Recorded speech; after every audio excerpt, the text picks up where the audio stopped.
우리는 계속해서 느헤미야의 이야기를 함께 나누고 있습니다. 여름 성경학교의 주제도 느헤미야이기 때문에요. 예배당 들어오실 때에 특히 1층에 이렇게 들어오셔서 보시면 현수막도 있고 그림들도 있고 여러 가지 것들이 있는데, 느헤미야 같이 보이는 사람 옆에 꼭 그려져 있는 그림이 성벽이지요. 성벽. 하나님께서 느헤미야에게 맡기신 소명은 예루살렘의 무너진 성벽을 다시 세우는 것이었습니다. 이것은 그냥 단순히 건설 공사를 하라는 것이 아니었습니다. 건물 무너져 있으니까 내가 가서 건물 져야지, 이것이 아닙니다. 하나님께서 느헤미야에게 맡기신 소명은 하나님께 등 돌리고 죄에 빠져 살면서 결국 죽게 되었던, 무너져 버렸던 이스라엘을 다시 세우라는 것이었습니다. 바벨론 포로 생활을 통하여 연단받은 이스라엘이 이제 느헤미야를 통하여 그 성벽이 다시 세워짐을 통하여서 다시 하나님의 백성으로 세워지게 하라고 하시는 명령이었습니다. 그렇기 때문에 느헤미야가 성벽을 세워가는 이 소명의 이야기는 우리에게는, 우리 각자에게 맡겨진 우리의 성벽을 다시 세우는 그런 이야기입니다. 우리의 삶을 다시 세우는 이야기라는 거죠. 예수를 믿는다는 것이 바로 그런 것입니다. 어떤 분들은 교회 와서 예배드리고 하나님 앞에 기도하고 하나님을 믿는다라고 말하면서 그저 내가 살아가는 삶에 하나님이 나를 조금 도와준다라고 생각합니다. 그저 나는 계속해서 살던 대로 사는데 뭔가 나에게 좋은 일이 생길 거다, 이것이 믿음이라고 착각합니다. 하나님께서 우리에게 말씀하신 믿음은, 우리의 삶은 절대로 그런 것이 아닙니다. 예수를 믿는다고 하는 것은 무너진 나의 삶을 다시 세우는 겁니다. 예수님께서 우리를 구하기 위하여서 십자가에 달려 죽으시고 부활하심을 우리가 믿습니다. 그 십자가의 은혜로 구원의 문을 여셨습니다. 죄로 인하여서 죽게 된 우리를 다시 살게 하셨습니다. 이제 예수 안에서 나타난 하나님의 그 사랑을 믿는 우리는 그냥 사는 게 아닙니다. 왜 사는지 알고, 어떻게 사는지 알고, 무엇을 위해 사는지 알면서 사는 겁니다. 언젠가부터 그렇지 않습니까? 인생이라고 하는 게, 삶이라고 하는 게 어릴 적에는 항상 더 멋진 나를 꿈꾸고 더 완전하고 더 아름다운 모습의 나의 인생을 꿈꾸고 바라고 나왔는데, 어느 순간부터 여기저기 구멍이 나기 시작합니다. 여기저기 때가 묻기 시작하죠. 온전하지 못한 모습, 부족하고 모자란 모습들, 차마 다른 사람들에게 말하지 못한 모습들을 우리 모두가 가지고 있습니다. 그리고 더 나이가 들면 그냥 타협해버리는 것 같습니다. 나만 그런가 하고 가만히 봤더니 저 사람도 저렇네, 저 사람도 저렇네, 인생이 다 그런 거지 뭐. 적당히 죄 짓고, 적당히 속이고, 적당히 문제 있고, 적당히 감추고 그냥 그렇게 살다 보면 그게 사는 거지라고 타협해버립니다. 하지만 예수를 믿는다는 것, 하나님 안에 나의 인생이 맡겨있다는 것을 인정한다는 것은 무엇이냐면, 내 삶이 그냥 그렇게 망가져버린 것으로, 그냥 그렇게 흘러가 버리는 것으로 버려지지 않았다는 것을 깨닫는 겁니다. 내 삶이 될 대로 사는 것이 아니라 하나님의 뜻대로 산다는 것을 인정하는 겁니다. 하나님께서 우리의 삶을 지키시고 인도하신 줄로 믿습니다. 그러니 여러분, 예수를 믿는다, 내가 하나님 안에 있다 라고 이야기할 때, 내가 아버지 앞에 나와 예배하고 기도한다라고 얘기할 때, 우리의 삶을, 우리 성도님들 한 분 한 분의 삶을 그저 그 실패 가운데, 그 세상의 죄 가운데 던져놓고 버려두지 마시고 하나님 앞에 온전하게 세우시기를 주님의 이름으로 축복합니다. 이것이 예수를 믿는 그 믿음의 의미입니다. 우리의 삶을 다시 새롭게 세워져야 됩니다. 오늘 느헤미야는 그 도전 가운데 나아간 겁니다. 느헤미야가 기도를 통하여서 회복의 자리 가운데 나아갔던 것처럼 우리도 오늘 우리 예배 가운데 나와서 기도하지 않았습니까? 그 기도가 그냥 지나가 버리는 기도, 그냥 하나님 나 좀 도와주세요, 이런 기도가 아니라 우리의 삶을, 내 인생을, 세상 사람들은 흠 많고 문제 많고 실패했다라고 얘기하지만 하나님께서는 지금도 늦지 않았다라고, 지금 내가 너를 세우겠다라고 약속하시는 그 우리의 삶을 세우는 그런 기도로 아버지 앞에 드려지기를 소원합니다. 느헤미야가 도전했던 것처럼 우리도 하나님 앞에 도전해야 된다는 겁니다. 믿음 안에서 삶을 세운다라고 하는 것은 그렇지만 결코 쉽지가 않습니다. 우리가 경험을 통해서 다 알고 있지요. 여러분 어떻습니까? 내가 이렇게 살아왔는데 한번 바꿔봐야겠어. 이 작은 도전도 결코 쉽지가 않습니다. 우리 여성분들은 요즘은 뭐 남녀 가릴 것 없이 다 그렇지요. 다이어트 해보려고 마음 먹지만 이게 쉽습니까? 쉽지가 않죠. 저도 이제 야식을 좀 끊어야지라고 생각하는데요. 한 2, 3주 지나면 불현듯 생각이 납니다. 그러면 야식을 다시 먹어야 될 이유를 얼마든지 찾을 수 있습니다. 오늘 난 참 열심히 살았어. 오늘 아침을 안 먹었어. 사람이 하루 3끼는 먹어야 되는데 점심하고 저녁만 먹었으니까 3끼를 채워야 돼. 온갖 이유를 가지고서 내가 다시 옛날로 돌아갈 길을 찾게 되죠. 사람이 무언가 새로운 것에 도전한다는 것 절대로 쉬운 일이 아닙니다. 하물며 그냥 우리가 인생의 자잘한 습관들, 살아가는 방식을 바꾸는 것도 쉽지가 않은데 내 인생을 하나님 앞에 다시 세운다라고 하는 것, 너무너무 어려운 일입니다. 이건 단지 의지의 문제가 아닙니다. 다이어트는 결단하고 의지를 가지면 할 수 있죠. 내 인생을 세우는 것은 그 의지의 문제가 아닙니다. 습관의 문제도 아닙니다. 영적인 싸움입니다. 영적인 전쟁이죠. 그런데 여러분, 이 영적 싸움이란 말을 들으면 뭐가 먼저 떠오르십니까? 소시적에 기도원에 좀 다녀보신 분들은, 제가 그랬었는데 다녀보신 분들은 기도원에 가서 막 앞에서 막 목사님이 막 물러가라 이러면 뒤에서 막 쓰러지고, 막 이상한 소리를 내면서 막 손을 들고 막 기도를 하고 귀신을 쫓아낸다라고 하고 막 이런 모습이 먼저 떠오릅니다. 알아듣지 못할 방언으로 막 기도하면서 뭐 영적인 일이 일어난다라고 막 얘기하는 이런 장면이 떠오르죠. 요즘에는 뭐 방송에서 TV 드라마나 영화로 뭐 이런저런 모습들이 나오니까 영적 전쟁하면 더 무섭게 보이고 뭐 이단 사이비들의 일처럼 우리 가운데 생각됩니다. 하지만 우리가 분명히 기준을 잡아야 됩니다. 성경의 말씀 가운데 분명히 영적인 싸움 가운데는 그런 신비로운, 우리가 이해하기 어려운 도전들, 모습들도 있습니다. 하지만 그것이 다가 아니죠. 그 본질에 우리가 집중해야 됩니다. 영적인 싸움이 무엇인가? 사람들이 갖고 있는 잘못된 오해, 편견과 같이 신비로운 어떤 것, 이상한 어떤 것, 이런 것에 사로잡힐 것이 아니라 우리의 인생을 세우는 것이 영적 전쟁이라고 하는 여기에서부터, 이 본질에서부터 출발하는 거죠. 그럼 한 가지가 분명해집니다. 무엇이냐? 우리가 하나님 앞으로 온전히 서고자 할 때, 내가 나의 삶을 아버지 앞에서 온전히 세우고자 할 때 우리를 방해하는, 우리를 무너뜨리려고 하는 대적자, 사단이 있다는 겁니다. 우리는 하나님에 대해서 다 알지 못하지요. 다 알 수 없습니다. 하나님이 어떤 분이신지, 하나님께서 어떤 모양으로 어떻게 역사하시는지 우리가 다 이해할 수가 없습니다. 마찬가지로 사단에 대해서도 우리가 다 알 수 없습니다. 사단이 뿔이 났나? 검정색인가? 어두운 데 있나? 어디에 숨어 있나? 알 수 없습니다. 하지만 성경에서 하나님께서 우리가 하나님을 다 알 수는 없지만 우리가 구원을 얻기에 충분한 만큼 스스로 하나님에 대해서 알려주신 줄로 믿습니다.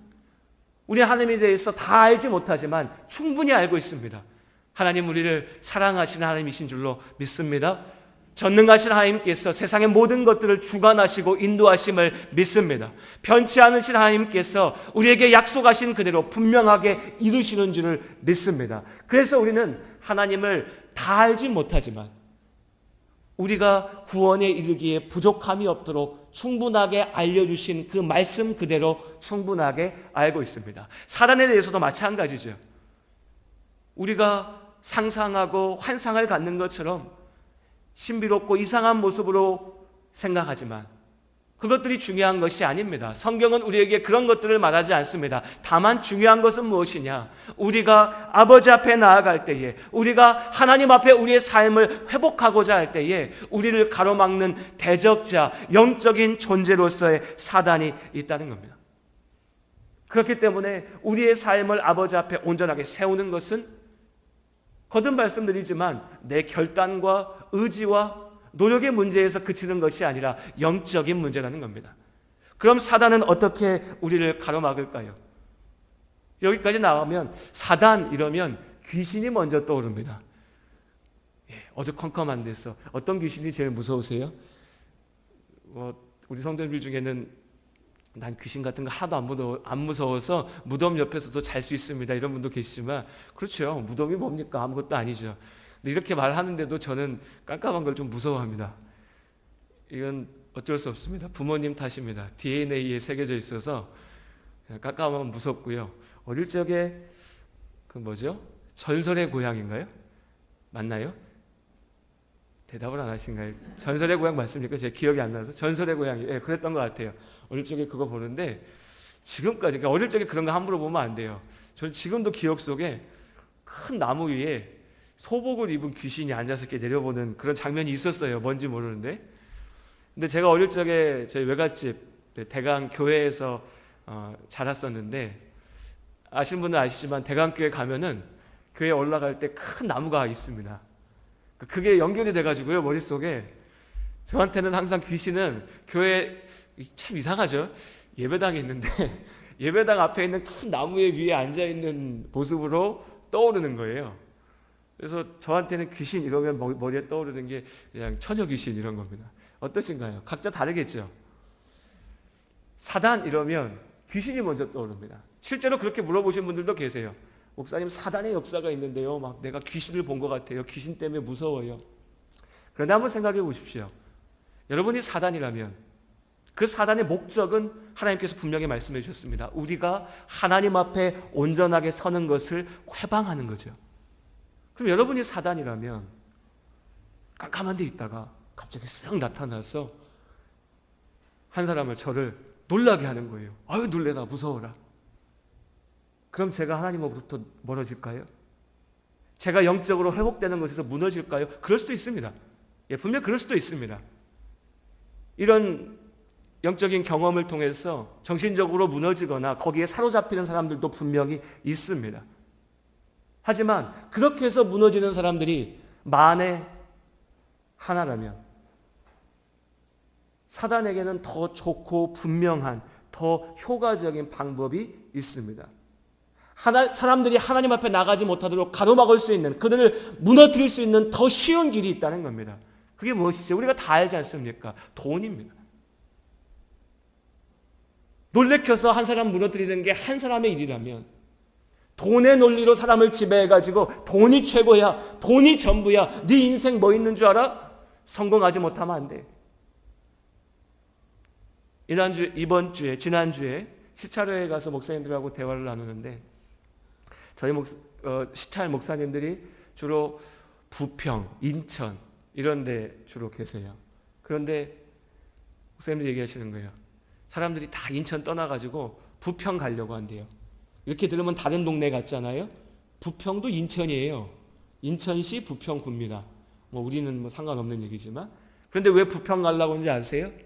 서울하고 가까우니까요. 그럼 부평 사는 사람은요, 은평구, 구로 넘어가려고 합니다. 왜요? 서울시에 있으니까요. 거기 사는 사람들은요, 신림동 가려고 해요. 강남에도 가까우니까요.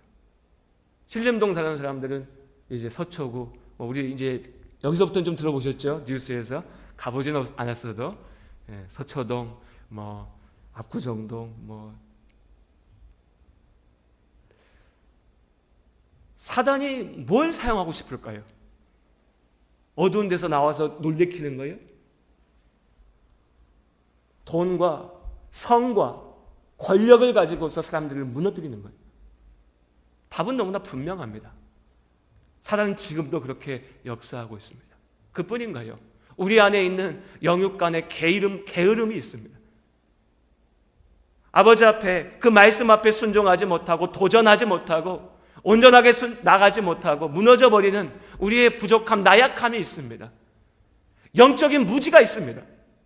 하나님의 말씀을 모른다는 것이 아무렇지도 않은 일처럼 여겨집니다. 모를 수도 있지 돈 버는 일에 있어서는 그렇게 열심을 다하면서 하나님의 말씀을 아는 일에 있어서는 아무렇지도 않게 우리는 나는 모른다고 얘기합니다.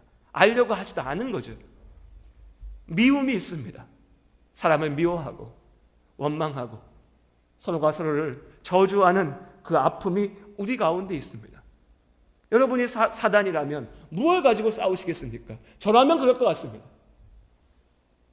특별히 약한 사람들을 그런 마음의 약함을 통해서, 무서움을 통해서 무너뜨릴 수도 있지만 더 분명한 것은 권력으로, 힘으로, 돈으로, 세상의 것들로, 그 질서로 오늘날 우리가 보고 있는 것처럼 교회를 무너뜨리고 예수를 믿는다고 얘기하는 그 사람들을 무너뜨리는 것이 사단의 방법입니다.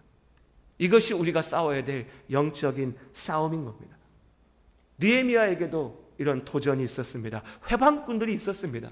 느헤미야가 예루살렘 성벽을 쌓고자 나아갈 때에 그 길을 막아서는 이들이 있었습니다. 산발랏, 도비야, 세김 이름이 나오는데 그 이름이 중요한 게 아닙니다. 그 대적자들이 있었던 것이죠. 느헤미야의 앞을 가로막기 위해서 사단이 사용했던 도구들이 있었던 겁니다. 예루살렘 성벽이 무너지고 이스라엘 백성들이 포로로 끌려갔을 때에 그 비어있는 땅을 차지하고 있었던 사람들입니다. 여러분, 그래서 우리가 분명히 기억해야 됩니다. 어떤 사람들은 그렇게 얘기해요. 교회 다닌 사람들은 맨날 교회 가서 하나님 말씀 들어야 된다고 뭘 그렇게 얽매이고 뭘 그렇게 쫓아당기고 힘들게 사냐, 자유롭게 살아야지. 그런데 하나님 없는 삶이 자유로울까요? 오늘 말씀이 보여줍니다. 하나님 없는 예루살렘의 자리를 누가 차지했습니까? 하나님 믿지 않는 자들이, 사단의 도구들이 차지하고 있습니다. 그들이 그 자리에서 주인 행세합니다. 내 인생에서 하나님 없으면 내 인생 내가 자유롭게 살 수 있을 것 같은데, 더 즐겁게 살 수 있을 것 같은데, 교회 가면 목사님이 계속 얘기하니까 뭔가 찔리고 불편하고 어려운데 교회 안 가고 그냥 내 맘대로 살면 얼마나 즐겁고 좋을까? 착각하지 마십시오. 하나님 없을 때에 그 자리를 내가 차지하는 게 아니라 사단이 차지하는 겁니다. 죄악이 차지하는 겁니다. 그 죄악의 노예가 되어서 내가 끌려다니는 겁니다. 오늘 느헤미야의 앞을 가로막았던 이 대적자들이 바로 그들입니다. 주인들이 쫓겨나가서 예루살렘을 비우고 있으니까 이들이 와서 그 자리를 차지하고 있습니다. 이제 돌아온 주인들이, 유다 백성들이 그 예루살렘을 다시 하나님 앞에 세우려고 할 때에 이들이 막아서는 겁니다. 죄악들이 막아서는 겁니다. 사단이 무너뜨리려고 하는 겁니다. 이들은 느헤미야를 보면서 조롱합니다. 야, 니가 것들이 뭘 할 수 있냐? 네가 이제 와서 뭔가 새로 해보겠다고? 될 것 같아? 4장 1절에서 3절까지 말씀 읽어보시면 그들이 건축하는 돌 성벽은 여우가 올라가도 곧 무너지리라. 야, 네가 뭔가 세워본다고? 그거 들짐승이 가다가 툭 건드려도 무너져 버리는 거야. 우리가 예수 믿고 결단해서 내가 이제 하나님 앞에 산다라고, 내가 아버지 말씀 의지해서 산다라고 얘기할 때 우리 주변에서 뭐라고 얘기합니까? 야, 너 왜 이상한 짓 하고 앉았어? 야, 너 왜 교회 가서 그러고 앉았어? 뭔 짓이야? 네가 언제부터 그랬다고? 내가 널 다 아는데, 네 인생 다 아는데 네가 뭐 얼마나 바뀔 것 같냐? 네가 살아온 삶이 다 없어질 것 같냐? 조롱하고 비웃습니다. 그래도 느헤미야와 유다 백성들이 멈추지 않으니까 이제는요, 위협합니다. 내가 가서 죽여버리겠다. 내가 너희들 쫓아가서 성벽을 다 허물어버리고 너희들 다 사육하리라. 이게 그냥 말뿐인 위협이 아니죠. 실제로 대적자들은 6장 1절부터 말씀 읽어보시면 어떻게든 느헤미야를 죽이기 위해서 꿰어냅니다. 나와봐라, 우리 좀 만나자. 밤에 만나서 암살하려고요. 죽이려고 하는 겁니다. 이 위협에도, 이 어려움과 도전에도 무너지지 않자 이번에는요, 거짓 선지자들을 동원합니다. 어쩜 그렇게 우리가 오늘날 겪고 있는 것과 똑같은지 모릅니다. 우리도 그렇지 않습니까? 우리가 아버지 말씀 앞에 서려고 하면 조롱하고 비웃습니다. 위협합니다. 너 그렇게 예수 믿는다고 그렇게 살다가 인생 실패해, 손해봐. 우리 학생들, 야, 너 주일인데 교회 가서 말씀 듣는다고? 예배 드린다고? 너 성적 떨어져. 너 성적 떨어지면 인생 망가져. 주일날 이 하루 쉬면은 손해보는 게 얼마인데 쉰다고? 문 닫는다고? 온갖 것들을 가지고 우리를 위협하죠. 거기에 무너지지 않으니까요, 가짜 선지자를 동원합니다. 이 가짜 선지자가 느헤미야에게 와서 그럴듯하게 얘기합니다. 느헤미야여, 위협이 닥쳐오고 있습니다. 이제라도 다 내려놓고 저기 안전한 곳에 들어가서 우리가 문을 닫아 걸고 거기 딱 숨어 있어야 됩니다. 아니면 당신 죽습니다. 느헤미야는 깨어 있었기에 분별합니다. 이게 하나님의 소리가 아니라 이게 돈 받아먹고 거짓말하는 자들의 거짓 선지자의 외침이구나. 멈추지 않고 계속해서 나아가는 거죠. 느헤미야의 도전, 이스라엘의 도전, 그들이 성벽을 세우고자 할 때 이 밖에서의 괴롭힘은 계속됐습니다. 근데 밖에서만 그런 게 아닙니다. 안에서도 문제가 있었습니다. 어떤 문제가 있었냐? 항상 그렇죠. 마음을 모아가지고 좀 싸워보려고 하면 안에서 총질하는 사람들이 꼭 있죠. 이스라엘 백성들이 느헤미야 안에서 함께 모여가지고 성벽을 쌓는데 그 안에서 죄악에 사로잡힌 사람들이 어떻게 하냐? 성벽 쌓느라고 바쁜 사람들, 먹을 것 없으니까, 당장 쓸 돈이 없으니까, 야, 내가 그 돈 빌려줄게, 내가 먹을 것 줄게 하고 빌려줍니다. 그래 놓고 이자를 몽땅 갖다 붙이는 거예요. 고리대금 업자. 이것도 안 바뀌죠? 이 제도 옛날이나 지금이나 똑같습니다. 어느 날 느헤미야가 성벽의 공사장에 나갔더니 사람들이 울고 있는 거예요. 왜 그러냐 그랬더니, 나는 예루살렘 성벽을 다시 쌓으려고 열심을 다해서 했더니 내 동족이 나한테 돈 빌려준다고 해놓고 이제 와서 이자에 이자를 붙여가지고 다 내놓으라고, 아니면 내 거 다 뺏어간다라고, 내 자식을 뺏어간다라고 하니까 내가 지금 도대체 뭘 하고 있는 거냐? 안팎에서 어떻게 해서든 예루살렘 성벽을 다시 세우려고 하는 이 노력, 이 도전을 무너뜨리려고 하는 사단의 역사가 끊이지 않았던 겁니다. 우리도 마찬가지입니다, 여러분. 내 인생은 평안한데, 아무 문제 없는데, 잘 되고 있는데, 그럼 우리가 한번 되짚어 봐야 됩니다. 내가 진짜 말씀 앞에 서고 있는가? 내가 정말 믿음 앞에 도전하고 있는가? 내가 정말 하나님의 뜻대로 나아가고 있는가? 내가 아버지의 말씀에 순종하고 나아갈 때 분명히 닥쳐오는 도전, 시련이, 어려움이 있습니다. 아무 어려움이 없다고요? 아무 문제가 없다고요? 그냥 되는 대로 살기 때문입니다. 사단이 시험하고 도전할 필요가 없다는 겁니다. 내버려둬도 저 사람은 알아서 죽을 텐데, 내버려둬도 쟤는 저렇게 가다가 망가질 텐데, 이 시련과 도전이 우리가 아버지 앞에 나아가고 있다는 분명한 증거이기도 한 겁니다. 그런데 이 모든 위험 앞에서도 느헤미야는 멈추지 않았죠. 어떻게 그렇게 할 수 있었을까요? 이것이 오늘 믿음의 싸움을, 내 인생을 아버지 앞에 다시 세우는 그 싸움 앞에 도전하는 우리 성도님들께 하나님께서 주시는 약속이고 하나님께서 주시는 분명하신 말씀인 줄 믿습니다. 무엇보다 첫 번째로요, 느헤미야에게는 분명한 목표가 있었습니다. 예루살렘 성벽을 다시 세우는 일은 앞서 말씀드린 것처럼 그냥 건축 공사하는 게 아니라 이스라엘 민족은 살리는 일이었습니다. 포기할 수 없는 일이었습니다. 그냥 성 하나 쌓는 거면 하다 안 되면 안 쌓으면 되지요. 근데 그런 문제가 아닌 겁니다. 이 민족이 죽고 사는 문제라는 거죠. 느헤미야는 그걸 알았습니다. 그걸 믿었습니다. 그렇기 때문에 절대로 포기할 수가 없었습니다. 아무리 대적자들이 막아서도 여기서 물러서면 내 민족이 죽는 겁니다. 우리도 마찬가지입니다. 하나님 앞에 산다는 게 그런 겁니다. 예수의 말씀을 붙잡고 나아간다는 것이 그런 겁니다. 하다 말면 되는 게 아닙니다.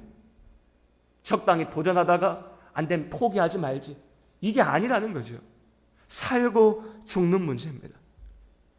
하나님 아니어도 살 수 있는 게 아니라 사단의 도전 가운데 무너지면 우리가 죽는 겁니다. 이겨내야 됩니다. 이것이 믿음입니다. 그러니 여러분, 우리의 시선을 오직 하나님 앞에서만 온전하게 맞출 수 있기를 원합니다. 예수를 믿는다라고 하는 것, 하나님 앞에 나의 삶을 세우는 문제는요, 선택의 문제가 아니라 생존의 문제입니다. 내가 살아내는 문제입니다. 살아야 됩니다. 이것이 느헤미야가 흔들리지 않고 갈 수 있었던 이유입니다. 진짜 믿음인 거죠. 그리고 느헤미야는 싸움을 멈추지 않았습니다. 대적자들이 우리가 밤에 가서 너희를 죽일 거다, 너희의 성벽을 무찌를 거다 위협하니까요. 그때 느헤미야가 어떻게 한 줄 아십니까? 유다 백성들이요, 파수꾼을 세웁니다. 그들이 돌아가면서 밤낮을 가리지 않고 성벽을 지킵니다. 본문의 말씀에 보면 이들이 어떻게 일했냐? 한쪽에서는 돌을 옮기면서 성벽을 쌓으면서요, 다른 한쪽에서는 방패를 들고 언제 대적자들이 와서 우리를 공격할까 경계하고 깨어 있었습니다. 예수님께서 말씀하시죠. 주님 언제 다시 오실 줄 모르니 우리가 분명히 깨어서 주님 오실 그날을 기다려야 될 줄로 믿습니다. 날마다 멈추지 말아야 됩니다. 영적인 싸움은 어제 싸우고 오늘 멈추는 것이 아닙니다. 어제 내가 문제가 있어서, 어제 어려움이 있어서 열심히 기도했더니 그 문제가 해결됐어. 이제 오늘은 나는 평안해. 내일도 나는 평안해. 아무 문제 없어. 이제 괜찮아. 내 마음대로 살아도 돼. 이게 아니라는 거죠. 예수를 믿는 삶 그 자체가 영적인 도전이고 싸움입니다. 날마다 주님 안에 깨어 있으시기를 주님의 이름으로 권면드립니다. 깨어 있으십시오. 언제든 사단은 나를 무너뜨리기 위해서 도전합니다. 나의 약함을 노리고 들어옵니다. 돈이든 성이든 권력이든 게으름이든 어리석음이든 영적으로 죽어있는 것이든지 간에 사단은 그것을 가지고 나를 무너뜨리고 결국 나의 삶이 죽게 되는 겁니다. 그리고 무엇보다도 느헤미야는요, 이 싸움이 하나님의 손에 맡겨져 있음을 알았습니다. 성벽을 쌓는 것은 느헤미야와 유다 백성들이지만 그 성벽을 온전하게 완성하시는 이는 오직 하나님이심을 믿습니다. 성벽을 재건하면서 느헤미야는 이렇게 고백하고 이 큰 공사를 시작합니다. 느헤미야 2장 18절 말씀에 내 하나님의 선한 손이 나를 도우셨다. 하나님의 선한 손이 나를 도우셨다. 그래서 내가 이제 이 일을 시작한다. 앞서 말씀드렸지요. 이 일을, 성벽을 다시 쌓는 일을 가다 보니까 그 안에서, 유다 백성 안에서 자기 민족을 괴롭히는 자들이 나왔죠. 그들에게 느헤미야가 뭐라고 얘기하냐면 5장 13절 말씀에 이 말대로 행하지 아니하는 자는 모두 하나님이 또한 이와 같이 그 집과 산업에서 털어버리실지니 그는 곧 이렇게 털려서 빈손이 될지로다. 다시 한번 손을 얘기합니다. 무슨 얘기냐?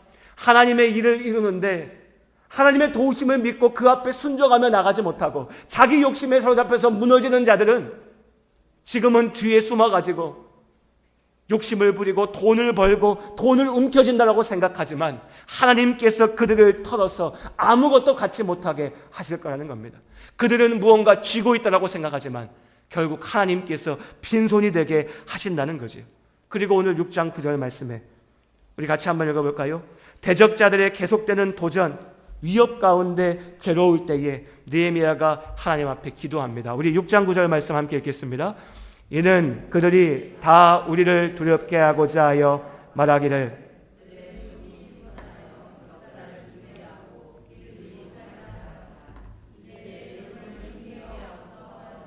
우리 다시 한번 큰 소리로 함께 읽겠습니다. 이는 그들이 다 우리를 두렵게 하고자 하여 말하기를 그들의 손이 피곤하여 역사를 중지하고 이루지 못하리라 함이라. 이제 내 손을 힘있게 하옵소서 하였노라. 아멘.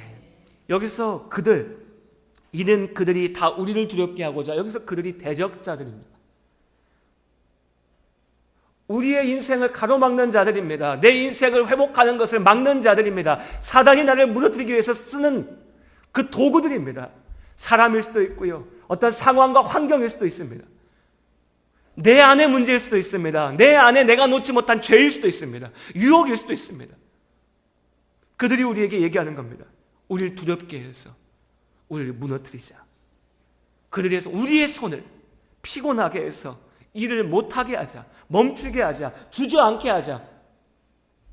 하나님 앞에서 인생을 다시 세운다고 말 같지도 않은 소리 하지만, 되지도 않는 소리 하지만 포기하게 만들자는 겁니다. 그때 느헤미야가 이렇게 기도하죠. 이제 내 손을 힘있게 하옵소서. 하나님, 이제 내 손을 힘있게 하옵소서. 저 대적자들은 내 손을 지치게 만들고 손 놓게 만들려고 하지만 아무것도 없다라고 얘기하지만, 포기하라고 하지만, 하나님, 나는 포기할 수가 없습니다. 하나님, 내 손을 힘있게 하옵소서. 이것이 우리의 기도가 될 줄로 믿습니다. 하나님께서 우리의 싸움 가운데 함께 하신 줄로 믿습니다. 내가 하는 게 아닙니다, 여러분. 내가 하려고 하면 못 이깁니다. 내가 하려고 하면 하다가 포기하게 됩니다. 멈추게 됩니다. 주저앉게 됩니다. 어떤 사람도 할 수가 없습니다. 하나님께서 우리의 손을 힘있게 하신 줄로 믿습니다. 그러니 우리가 할 일은 느헤미야의 처음의 고백처럼 내가 하는 게 아니라 하나님의 손으로 나를 인도하십니다. 그 인도하심 가운데 순종하는 겁니다. 이 믿음으로만 나아가시기를 주님의 이름으로 축원합니다. 끝날 것 같지 않았던 싸움이었습니다.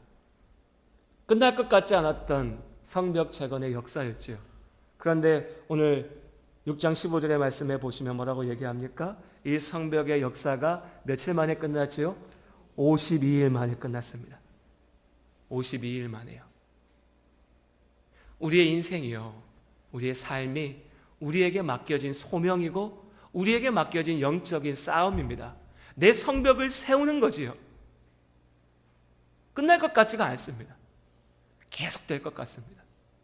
왜 이렇게 힘겨운지, 왜 이렇게 어려운지, 왜 하나님은 나를 돕지 않으시는지 불평하고 원망하게 될 때도 있습니다. 그런데 여러분, 분명한 건 무엇입니까? 끝이 있습니다. 끝나고 나면 너무 허무한 겁니다. 그렇게 끝없을 것 같았던 도전과 시련과 어려움과 위협과 아픔이었는데 52일 만에 끝났습니다.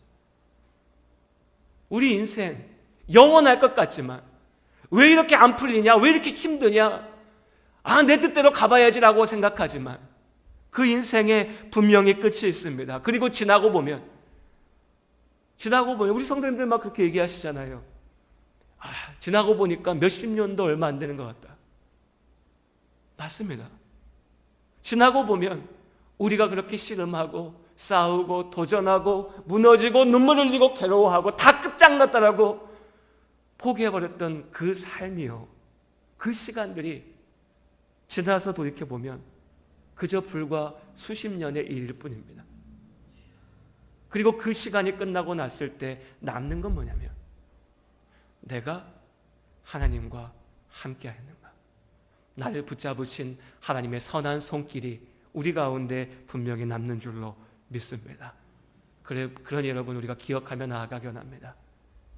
대적자들은 실패하고 하나님께서 이기시는 줄로 믿습니다.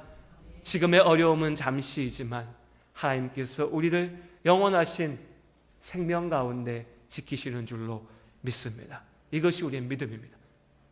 이 믿음을 붙잡고 인생의 싸움 가운데 하나님의 손을 붙잡고 승리하는 우리 모든 성도님들 되시기를 다시 한번 주님의 이름으로 축복합니다.